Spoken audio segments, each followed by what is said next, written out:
Ganito lang po yung technique pag ayaw nyong matalsikan ng pag kayo po ay nagprito.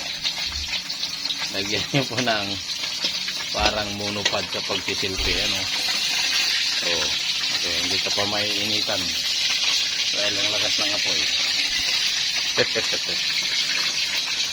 Ito po ang technique dyan, mga idol. Oh. Yan po, mga idol.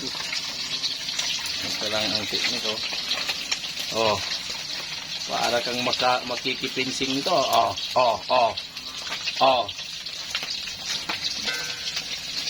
Wala. Oh. Paano ka matatalsikan dyan eh? Napakahaba.